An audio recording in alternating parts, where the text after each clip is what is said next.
Can you all see the first page of the presentation, La Dolce Vita? Okay. Yeah. So I'm going to ask you to unmute yourself for now. It's going to reduce, background noise and everything. And then we'll take questions at the end, or as Michelle mentioned, you can type the question in the chat. Before we start the class, I would like to take a mindful moment. It looks like we all had long days and very difficult days as well. And we all live in a very difficult historical moment. So I want to try to reduce our anxiety, concern, and stress, and focus on the present moment.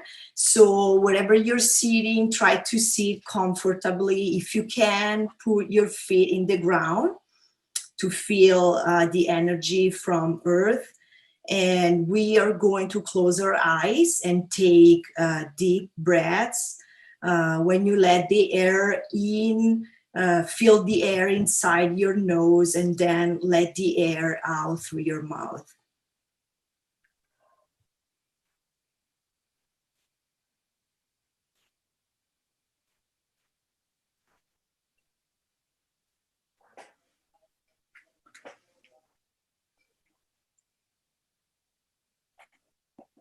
Try to focus on all the sounds around you and become aware of your body. I'm going to turn down my voice and I'll let you breathe for a few seconds.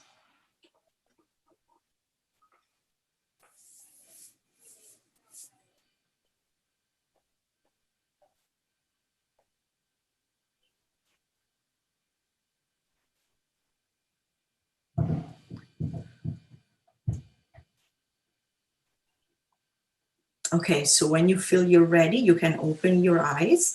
And I hope that our nervous systems are calmer and we can start with the class. A few words about myself. My name is Benedetta Balsimelli. I was born in Italy, in Tuscany, in a very small village called LEONE. It only has about 6,000 people. So we all know each other, which is good and bad at the same time, as you know. I would like you to keep in mind the name of the town, LEONE, and the first picture that you see, which is the dam of the town, because the name of the town and the dam is going to come up when we're going to talk about Florence. When I was about 28, I moved in New Jersey, in Secaucus first, then in Clifton, and then in Montclair. And I was working at the beginning in the city, in New York City, in Chelsea, in a fine art conservation studio. But then when I had my first son, who's now 12, I applied for a job at the Montclair Art Museum, where I worked for over 10 years until this past March in the education department. I was the manager of education programs. Then a couple of years ago, I decided to found with a couple of Italian friends an organization that is called La Freccia Azzurra. They basically promote Italian language and culture in the area. So that's what I'm doing with this class. We are going to see three major beautiful cities in Italy. Venice, that I'm going to call from this moment Venezia.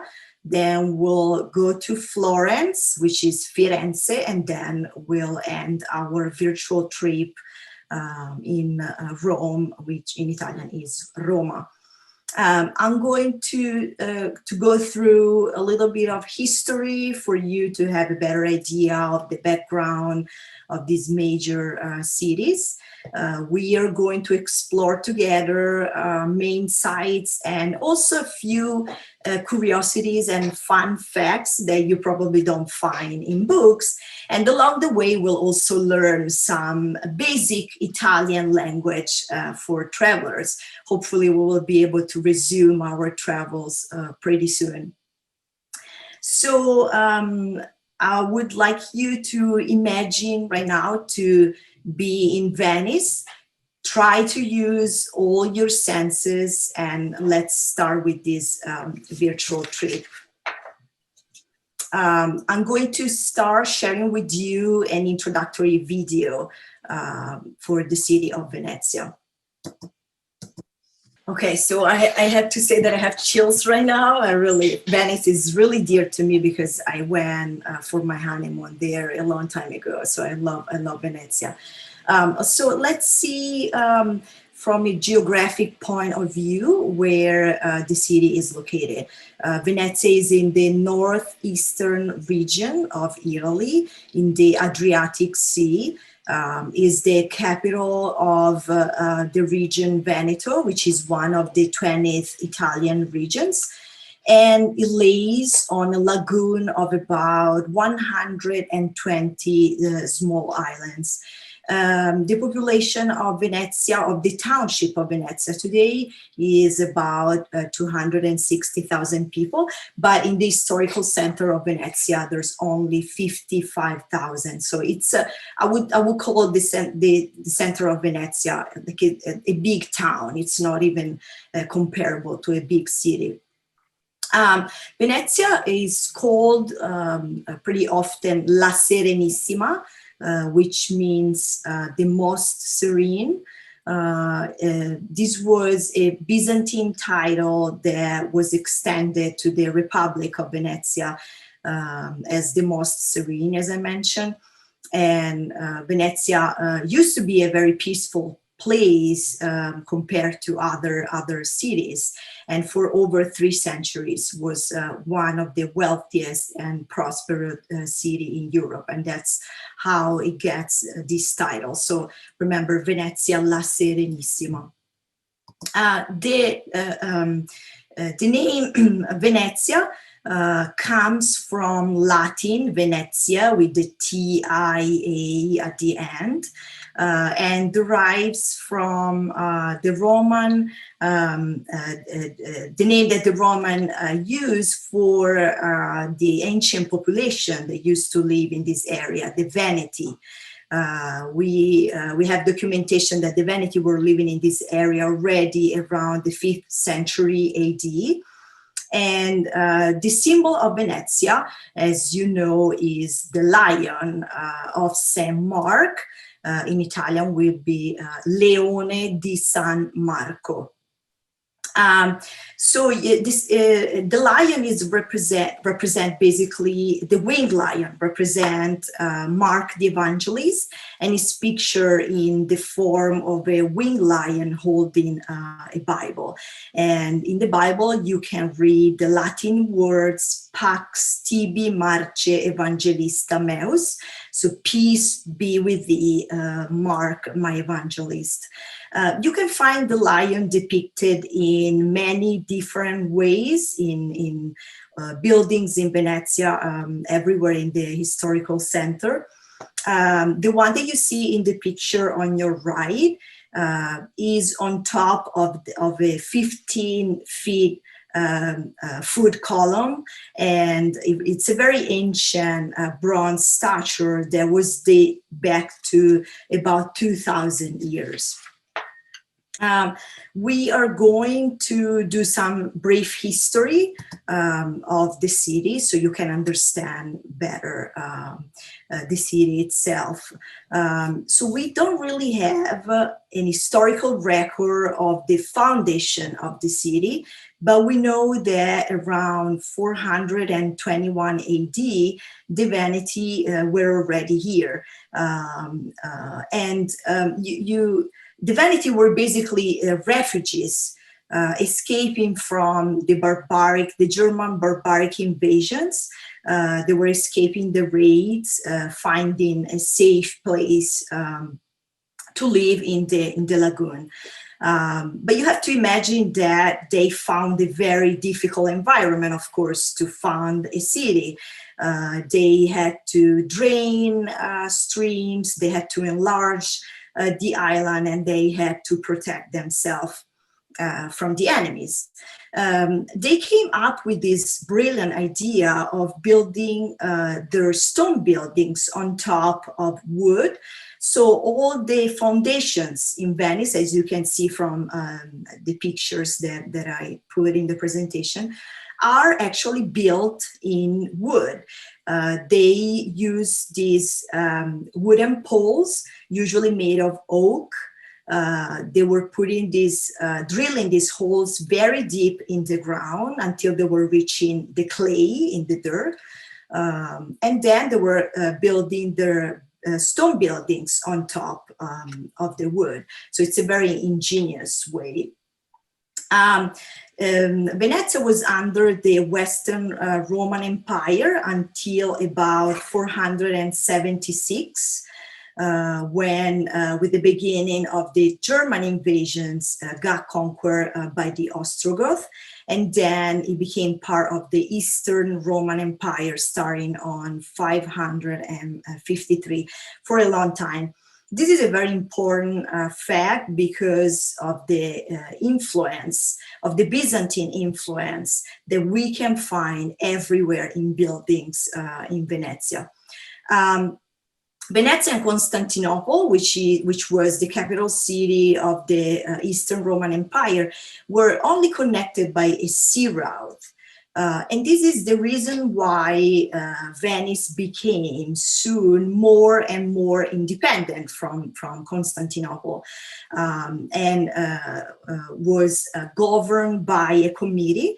And from this committee was elected the first Doge in 697. Between 697 and 1797, Venezia had about 120 dogi in Italian. The word doge comes from Latin dux and from Italian duce, which means basically commander. And that's the title that during Second World War, Mussolini took for himself. It was called the Duce. And that's a very sad chapter of the Italian history there. As we mentioned, Venezia became more and more independent from Constantinople and became soon what is called a city-state. Between the 9th and the 12th century, what is called in Italian a Repubblica Marinara. Venezia was at that time the only connection between the Western Europe and the rest of the world, and it was basically dominating completely the trade market. One important historical fact for the city of Venice is that the city was part of the Fourth Crusade between 1202 and 1204.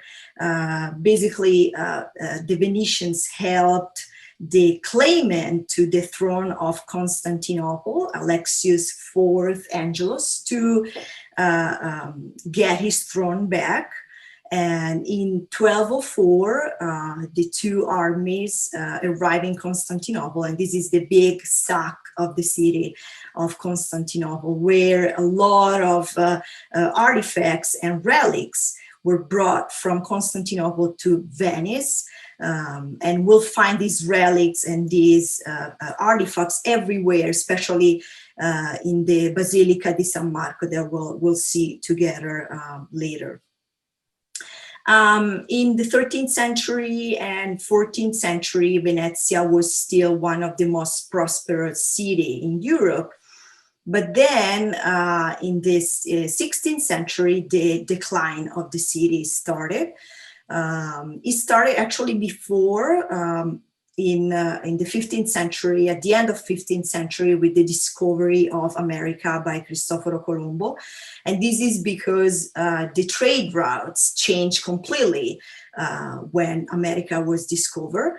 And then there was a big pandemic between 1575 and 1577, the terrible Black Death. And in the Venice area, a lot of people died at the time. We're talking about probably 50,000 people.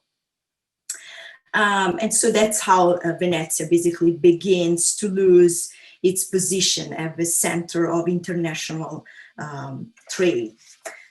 In more modern times, Venezia was conquered by Napoleone Bonaparte in 1797. It was briefly in 1798 under the Austrians, and then it became part again of the Kingdom of Italy under Bonaparte between 1805 and 1815. After the defeat of Napoleon, Venezia became part of the Austrian-held Kingdom of Lombardy, Venezia. In 1866, after the Third Italian War of Independence, Venezia became part of the newly created Kingdom of Italy. During the Second World War, luckily, the city was spared from large bombardments and attacks. So basically, the architecture of the city was safe, and on April 1945, a force of British and New Zealand troops liberated Venice from fascism. So this was a little bit of history. I know it can be boring, but it's really necessary for you to understand fully the city and many of the buildings that they are in Venezia. I would like to introduce to you some of the main sites. Of course, it's pretty much impossible to go through everything in Venezia. It would take probably a couple of days to go through every building and every museum there. So in this first lesson, we're going to see the San Marco Square with the Basilica, and then we are going to walk in the Rialto Bridge and the Bridge of Sighs, and we'll visit the island of Murano. And then in the second class, we'll do more like fun curiosity about the city. So the San Marco Square, it's the principal square in Venice, is dominated at its eastern end by the San Marco Basilica, and is simply called the Piazza, which means the square, just because it's one of the most beautiful piazza, I think, in Italy and probably in the entire world. The piazza was created not really the way that we see it today, but as a piazza in 1172 by Doge Sebastiano Ziani. And imagine that at the beginning, the piazza was simply a space covered with grass with a stream in the middle. Remember that we are still inside a lagoon. So water was like surrounding the whole area. So the Doge had this stream filled, and he ordered to build new buildings and to take down some of the older buildings there. In 1493, an astronomical clock was commissioned by the city of Venezia and installed in the new clock tower directly in the piazza, and I'll show you briefly. The clock tower building was completed in 1499. And then a few words about the pavement of the piazza. So in the 12th century, the piazza was covered with bricks laid on a herringbone pattern, and then lately in 1723 the pavement was replaced, and it was replaced also with this interesting geometrical pattern that was probably used to regulate market stalls that were like very frequent in Venezia. All around in the three sides of the piazza, you can see buildings there were like for the government, actually. So I'll show you a few more pictures of the the piazza. The first one is when the acqua alta comes to Venice, so when the water from the lagoon comes all the way to the Basilica, and a beautiful view from the high. I want to show you briefly a Google view of the piazza, a street view, which is going to show you better how the piazza is today. So this is the beautiful Basilica. This is the clock tower that I was talking to you about. And then we have the buildings in the three sides of the piazza, the Procurazie Vecchie and the Procurazie Nuove. In the piazza, we also have the beautiful San Marco's bell tower. So let's go back to the presentation.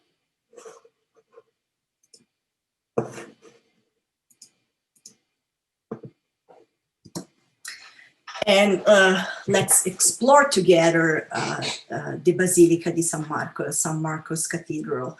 The cathedral is a Roman Catholic church, and it's, as I mentioned, in the eastern end of the San Marco Square.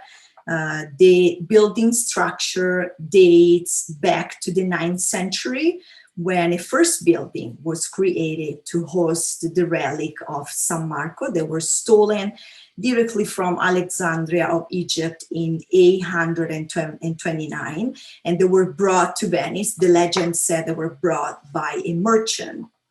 So they decided to build this big church in honor of San Mark relics. Many of the rich artifacts of the church, especially that you see in the facade, were directly plundered from Constantinople during the Fourth Crusade and the sack of the city. Because of the very rich design of the Byzantine style, the mosaics and all the statue, the church is called Church of Gold, which in Italian is Chiesa d'Oro. And as I mentioned, is built in Byzantine style and is inspired by the Church of the Holy Apostles in Constantinople. A closer look to the exterior of the church, the west facade, so the one directly in the San Marco's Piazza, has three different registers, lower and then the upper and the domes on top of the church. So the lower level is basically 5 arch portals that correspond to the 5 domes. The one in the middle is the biggest one. And the mosaics inside the portals tells stories of the life of Christ, the Last Judgment, and life of San Marco as well. We said that many statues adorning the church came from abroad, and that's the case of the 4 horses, the quadriga. The horses are in the central portals. And the one that you see today, it's not the original. The original is inside the church because they felt that they needed to protect them. So the 4 horses that you see are actually copies. But this quadriga says that it was cast for Alexander the Great. So it's a very ancient bronze group of 4 statues, and was installed in the facade of the church in 1254. Another very interesting statue brought directly from Constantinople is the one that you see on your right top corner, and is the Tetrarchs. This is a statue that comes again from Rome, from ancient Rome, from the era of Emperor Diocletiano. They chose to rule the empire along with four co-emperors, actually. A few words about the mosaics that you see now in the portals. So the one that you see now, unfortunately, are not the original mosaics, but we were lucky enough, thanks to,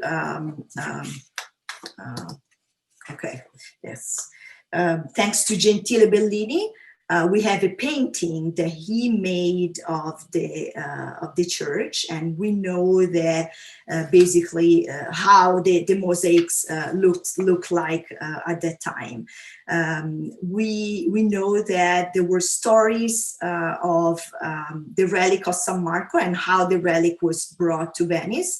The interesting thing is that these mosaics, you had to read these mosaics from right to left, and this was a very symbolic meaning, because Venice had always had this big bond with the Western world and with Constantinople, especially. And you can also see here a picture of the facade of the San Marco Basilica, where you see like marble pieces coming from Constantinople as well. The big bell tower is the highest building in Venice. For that reason, it was struck by lightning many times. It was originally built as a watchtower to side approaching ships, and also serve as a landmark to guide Venetian ships safely into harbor. In 1902, the whole tower collapsed, and so the one that you see now is the one that was basically rebuilt at that time. But let's go inside now. Inside, it's a beautiful golden church, like you'll be like completely fully immersed in mosaics and in this beautiful golden light coming from everywhere. The interior of the church is the shape of a Greek cross with the arms of equal length, basically, and domes over each arm, and the main dome is above the crossing. As you can see from this picture, each dome has windows on it, and so the light can come in and reflects in these beautiful mosaics. The mosaics cover an area of more than 8,000 square meters, so it's like they're everywhere in the church. And the interesting fact is that they were never replaced by frescoes, as it happened in basically all the other churches in Italy. And that's because, again, of the connection that Venice always felt with the Western world, but also because in Venice, thanks to the glassmaking industry, they were able to change the mosaic tessera, the small pieces that compose the mosaics, with people in town, with the glassmakers. The main work of the interior mosaics was completed by 1270. Unfortunately, in 1419, there was a fire that damaged part of the mosaics of the church, and an important artist came from Florence. Paolo Cello came directly from Florence to restore the damaged mosaics and to add more modern ones. The mosaics depict scenes from the New and Old Testament, the life of Christ, the 12 apostles, the life of the Virgin, scenes from the Genesis, and they're just beautiful and very, very powerful to look at. We have to keep in mind that during the Middle Ages, art was only considered as a religious lesson, even for people who was not able to read. So everyone could get inside this church and understand the life of Christ, or understand how the relic of San Marco came to Venice. So we have to remember that art during this time, it's a religious lesson to educate people, and the artist, unfortunately, was not important. This is gonna change during Renaissance. A beautiful piece inside the church is definitely the golden altar piece that is called La Pala d'Oro. Oh, those are additional pictures of the interior of the church. So the altar piece is a masterpiece of Byzantine craftsmanship. It's a golden pala, and it measures 3 by 2 meters, so it's pretty big. Was commissioned in 1976 by the Doge Piero Orseolo. Is made completely of gold, and the decoration on top is called enamel, which is basically powdered glass fused on a substrate, in this case gold.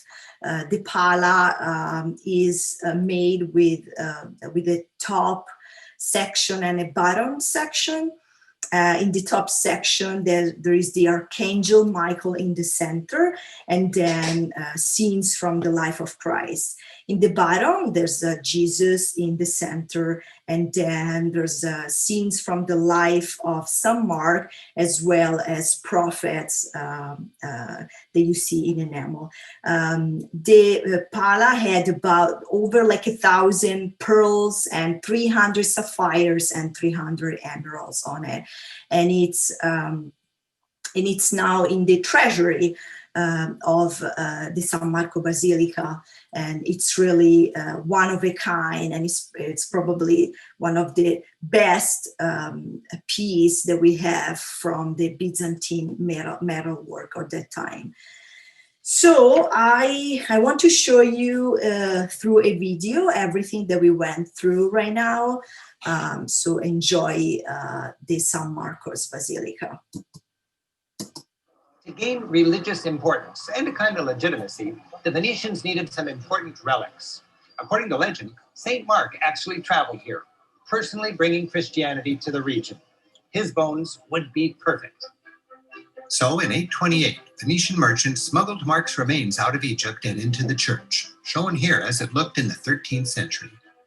Mark, looking pretty grumpy after the long voyage, became the city's patron saint, and his symbol, the winged lion, became the symbol of Venice. The Grand Church of St. Mark's was built in a distinctly Eastern style. Its domes and elaborate exterior remind us of Venice's close ties with the Greek, Byzantine, and Muslim worlds. The basilica is decorated with a ragtag assortment of mismatched columns and statues from different eras, much of it pillaged from Venice's rivals. The style? I'd call it early ransack. These 4 guys are a favorite of mine. It's an ancient Roman statue carved of precious purple porphyry stone, symbolic of power, pillaged from far away, probably Constantinople, and placed here proudly as spoils of war. Of all the loot ornamenting this church, its grandest prize is a set of horses which for centuries looked out over the square. While these are copies, the originals are inside. These much coveted and exquisitely cast bronze horses are a trophy befitting the city's power. And talk about well-traveled. According to legend, they were cast for Alexander the Great in the 4th century BC, taken by Nero to Rome, then brought by Constantine to his new capital in the east, Constantinople. Later, the Venetians grabbed them, only to have Napoleon swipe them to decorate an arch in Paris. Today, they're back in what Venetians believe is their rightful home.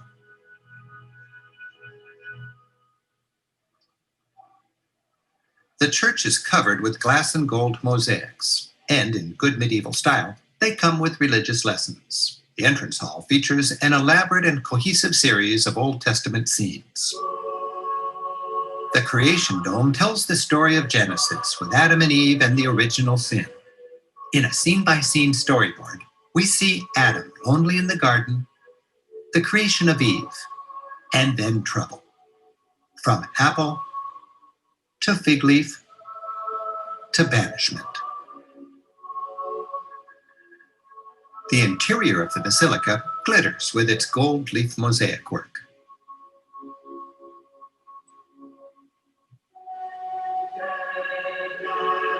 The remains of St. Mark lie beneath the high altar.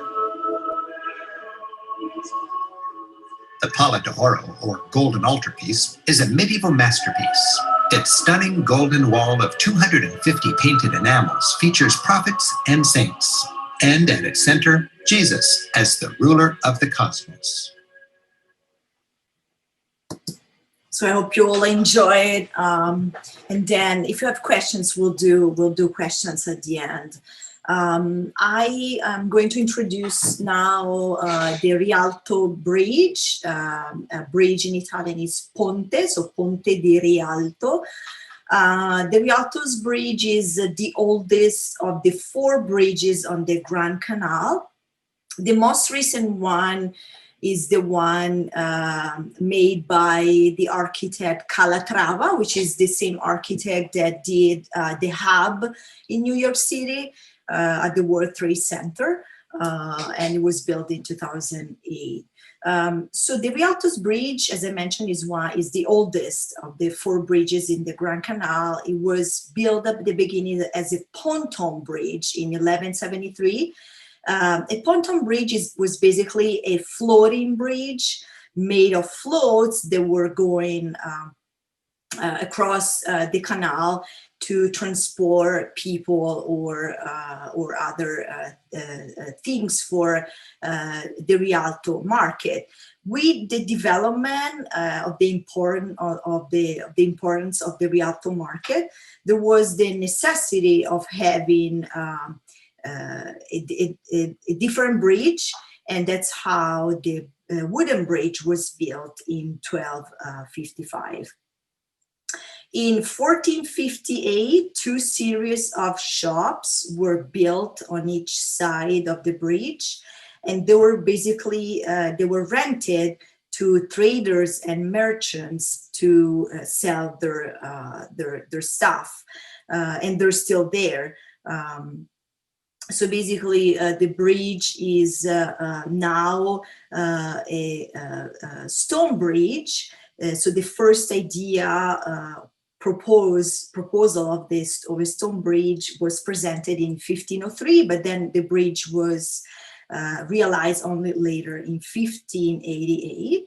And the Rialto's bridge looked like the bridge that you see today, with these 2 inclined ramps that go up to the central portico, and all these shops in the 2 ramps.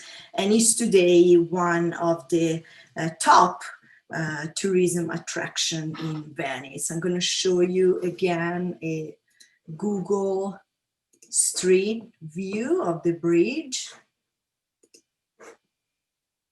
So this is the Grand Canal. You see lots of gondolas there with tourists, because locals don't take gondolas. And we'll see this in the second class. And this is the beautiful Rialto Bridge with the shops you can see on the ramps and the beautiful portico. And this is the area where the Rialto's market used to be. This is the Hotel Rialto where I was for my honeymoon. So this is a dear place again for me. All right, let's go back to the presentation.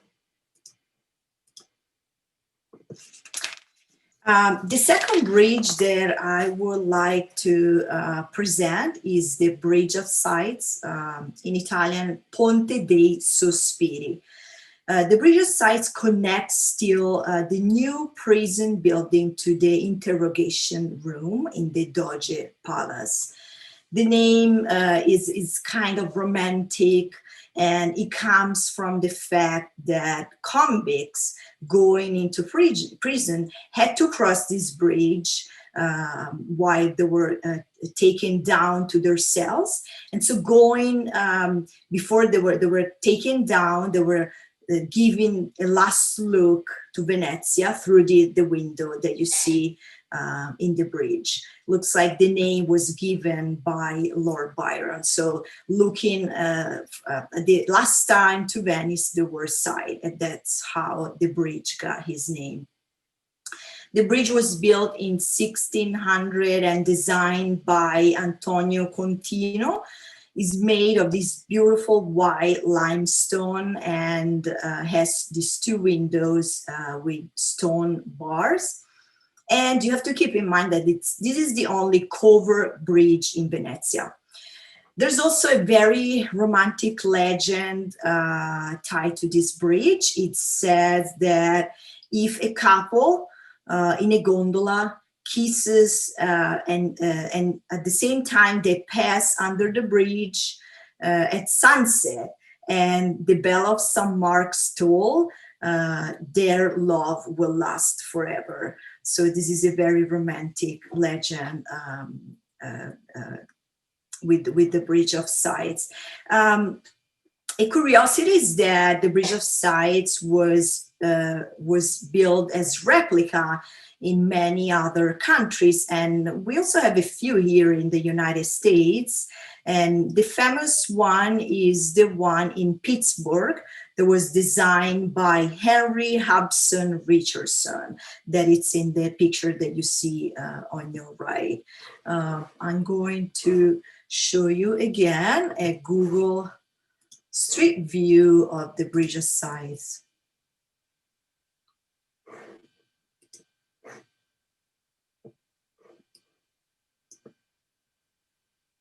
So from a close up, I don't know how the resolution is, you can see that at the bottom of the bridge, there's a few faces. Those are called the mascarons faces. And the mascarons faces are typical of the Italian Baroque style, and they were used in the 17th century to scare away evil spirits. Interesting fact is that these faces show emotions of fear and mostly sadness, and only one of these faces is smiling, probably because, again, the bridge was the connection to the prison that you see right here. Today, this building is still a low security prison in Venice. The replica of the bridge in Pittsburgh looks like this.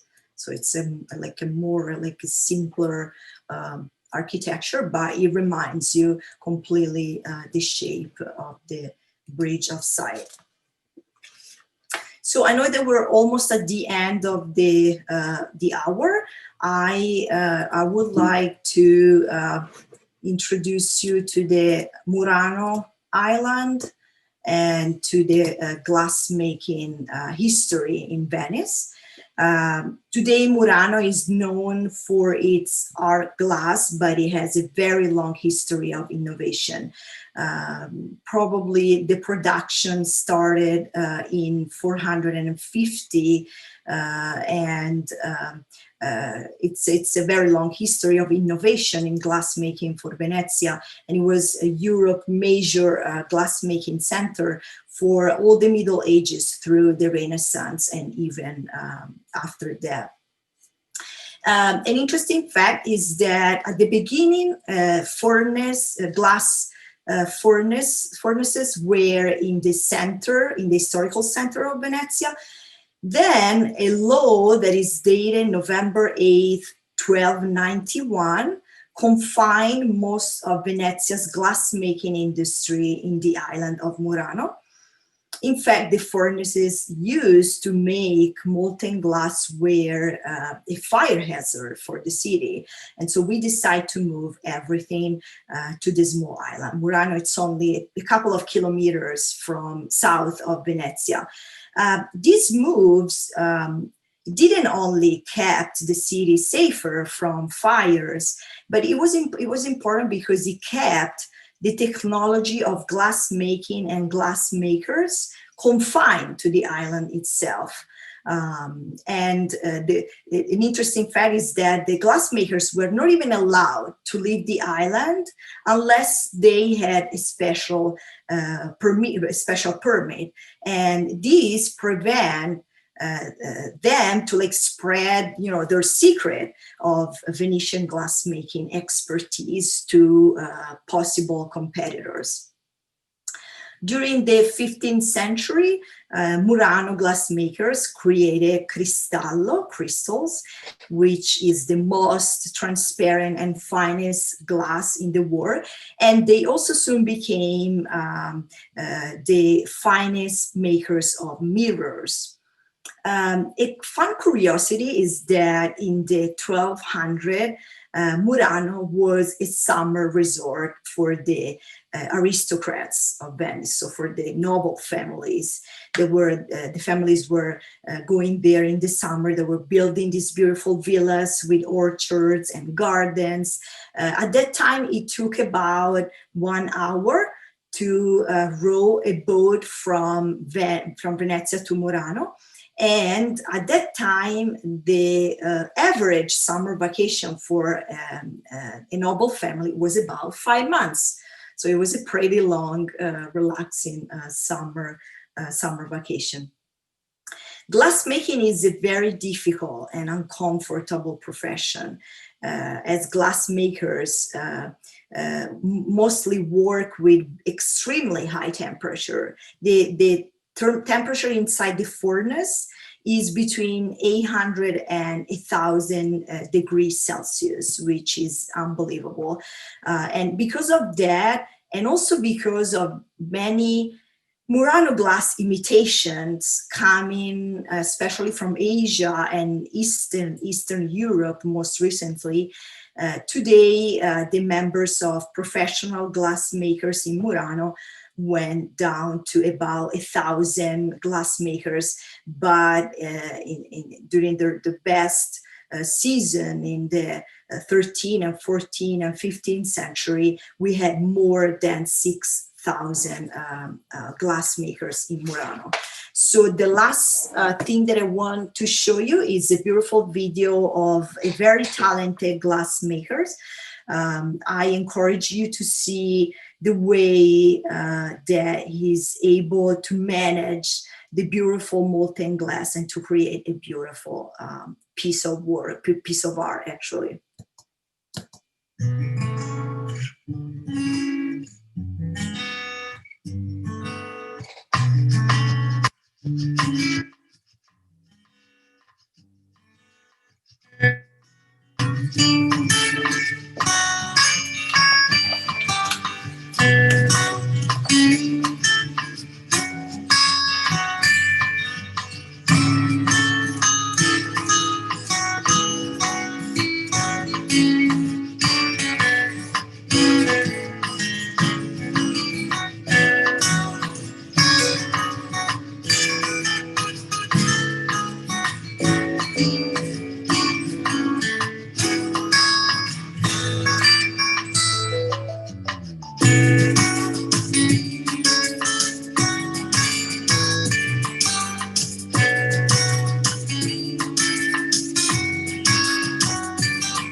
Okay, so this is the end of the first class, and before I will be able to take questions, I want to leave you with an Italian say that is, it's basically in Venetian dialect. I'm going to try to read it, and it's Val de Pi en ora di allegria che sento de malinconia. In Italian would be vale di più un'ora di allegria che 100 di malinconia. And in English would be is worth more 1 hour of joy than 100 hours of melancholy. All right, so if you have any questions, I'll be glad to, if you want to stay, because I know it's already 2, it's really up to you. Benedetta, well, let's go up to the top of the questions. Someone asked, does the domes with windows let in light? Could some windows open for ventilation? Well, yes, but it's really symbolic. The way that they did the windows all around the domes is basically to let, you know, the light from God coming inside the church. So I think it's a more symbolic reason than other. And then another question from Jeff. Bridge of Sighs legend is featured in the movie A Little Romance. Oh, is it? Okay. I didn't know that. That's great. Ricky asked, which island was it that Vivaldi moved to become music teacher of a girls' school? Right. I don't know. I can find out, and I'll be able to answer next lesson. Okay. Is tourism the main industry in Venice until COVID? What are the most popular types of accommodations for tourists? Yeah. When is the best time of year to visit good weather, fewer tourists?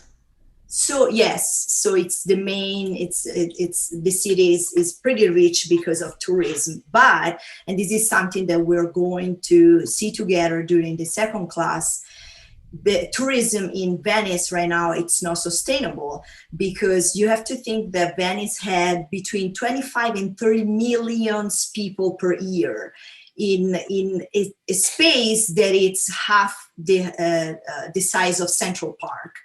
So it's, you know, it's the main reason that that the city is a rich city, but it's also a kind of curse. So we'll see this during second class. We'll explore what is a sustainable kind of tourism for Venice. And what kind of accommodations? Did you answer that? What kind of how was the end of the question? Like what are the best places to stay, and what time of year is the best time to go? So I would say, I would avoid completely the summer because everybody's taking summer vacation in Europe between June and I would say September. So I would avoid that time of the year to go. But it's then with the fall, it's a little bit like the rain start. So I would say my favorite month to go to Italy is May, actually. So I think it would be a good time to go. We are, but we're running late. Oh, okay. I'm wondering why I couldn't get in. Oh, God. Okay. Somebody asked, does anybody know who designed the mosaics in St. Mark's Church? No, again, as I mentioned to you, in the medieval times, the artist was not the focus. So unfortunately, we don't know the names of these amazing artists.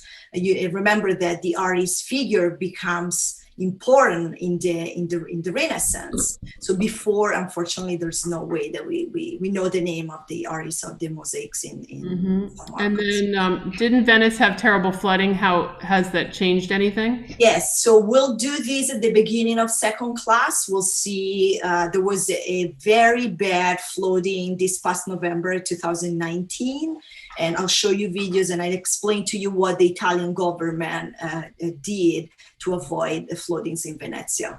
Okay, and then someone said I bought an expensive vase which was mailed to me and it turned out to be a fake. It was not Murano. Yeah, see, I mean, the imitation, it's a problem for Murano, Murano glass right now. Yeah, unfortunately. Sorry about that. And isn't glass blowing getting to be a lost art? Well, it was lost when my grandfather passed away because he was a glass blower. Oh, really? That's amazing. Yeah. It's a Hungarian glass blower. But, Chihuli's brought back the art of glass blowing. And